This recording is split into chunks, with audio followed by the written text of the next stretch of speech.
केंद्र सरकार संसद में 3 बहुत बड़े बिल लाने जा रही है। इसमें प्रावधान यह है कि अगर प्रधानमंत्री, मुख्यमंत्री या कोई मंत्री किसी ऐसे आरोप में 30 दिनों से ज़्यादा दिनों तक जेल में रहता है, जिसमें 5 साल से ज़्यादा की सज़ा का प्रावधान है, तो उसको उसके पद से हटाया जा सकेगा। हमारे साथ हैं पप्पू यादव।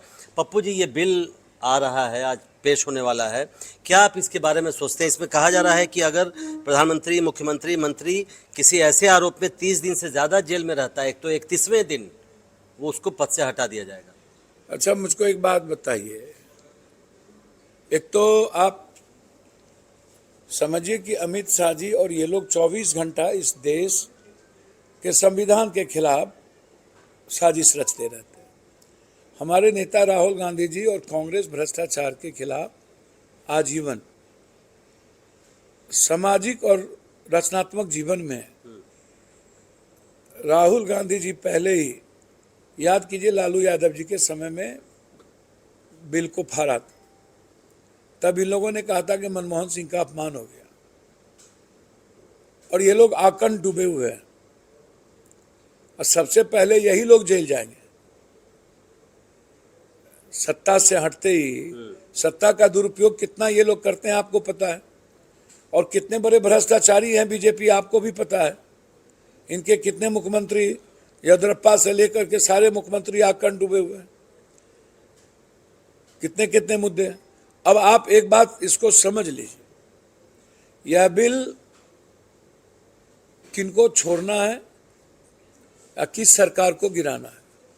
एसआईआर में जब ये घिर गए चारों तरफ, और पूरे देश में एसआईआर का मुद्दा आवाज बन गया, और अब ये उसको डाइवर्ट कैसे किया जाए, कैसे मुद्दा को हटाया जाए, इसके लिए यूनियन टेरिटरी बिल बिना सर्वदलीय बैठक के, तो आप भेजिए इसको संसदीय कमेटी में।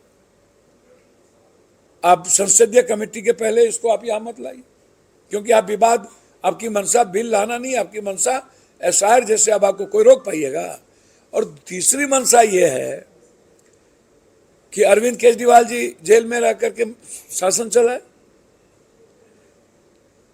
तो इनको लगता है कि 31 दिन के बाद अरविंद केजरीवाल जैसे के बाद आप ममता बनर्जी को भी कभी कल कहिएगा केस में डाल दिए, कल आप कहिएगा तेलंगाना के मुख्यमंत्री को डाल दिए, कर्नाटक के मुख्यमंत्री को डाल दिए। तो ये तेलंगाना के मुख्यमंत्री, कर्नाटक, ममता दीदी को आप डाल दीजिए, विपक्ष को डाल दीजिए, स्टालिन को डाल दीजिए, और 31 दिन के बाद रिमूव कर दीजिए। नहीं, लेकिन ये बिल तो सबके लिए है ना। और ये आपको नहीं लगता, जैसे अरविंद केजरीवाल जब जेल गए थे और जेल से ही शासन चलाते थे, तो उस समय ये मामला बहुत उठा था और कहा गया था कि को तो समझ में नहीं आता। जेल आप भेज दिए ना, आपको तो अरविंद केजरीवाल या किसी को, आपकी सरकार है, आप किसी को कल फंसा दें,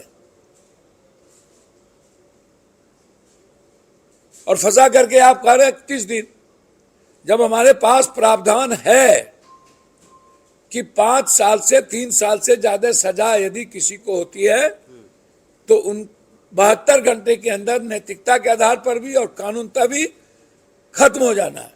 लेकिन सजा मिलते मिलते तो बहुत समय हो जाता है। उसको तो समझ में नहीं आता है भैया, ये सजा मिलते समय लग जाता है, तो न्यायालय है ना उसके लिए, और उसके लिए आपके चार्जशीट हैं।